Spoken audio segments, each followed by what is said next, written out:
Спортот и неговото значење во образовниот процес, педагошките аспекти на физичкото образование, морфофункционалните промени во модерното време, модерните болести од аспект на спортот, селекцијата во спортот, превенција на повреди, се дел од темите на кои што стручни лица и експерти од оваа област денеска разменија мислење на втората меѓународна научна конференција Истражување на физичкото образование, спортот и здравјето што се одржа во Скопје. Заменик министерот за образование и наука Спиро Ристовски истакна дека во Република Македонија изминатите години се посветува исклучително големо внимание за подобрување на условите за професионалниот спорт, но и за спортот во образовниот процес. Во рамки на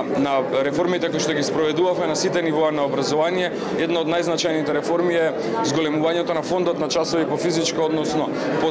образование за спорт, со кое што сме лидери во регионот со бројот на часови, пред се заради тоа што не станува збор само за имплементација на уште еден дополнителен час во наставата, станува збор сепак за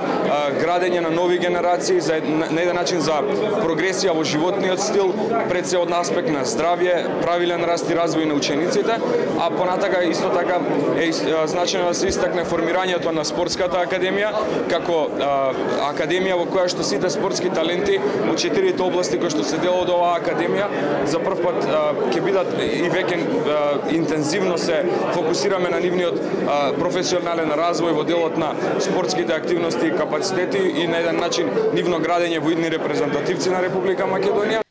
Директорот на Агенцијата за млади и спорт Маријан Спасевски дополни дека дел од реформите кои што се спроведуваат и проектите што се реализираат е и континуираното усовршување на наставниците по физичко образование во основните и средните училишта, но и изградбата на нова спортска инфраструктура во основното, средното и високото образование.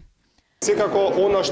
на што даваме поддршка како Агенција за млади и спорт се секако делот на постојано изградување на нова спортска инфраструктура. Знаете,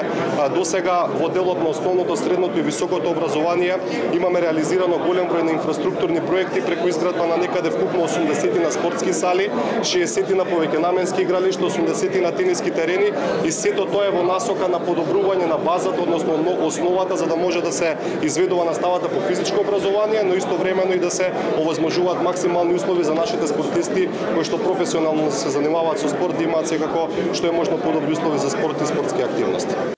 Деканот на Факултетот за физичко образование, спорт и здравје Вуица Живковик истакна дека очекува на конференцијата да се отворат многу прашања и да се донесат заклучоци кои потоа ќе се имплементираат во системот.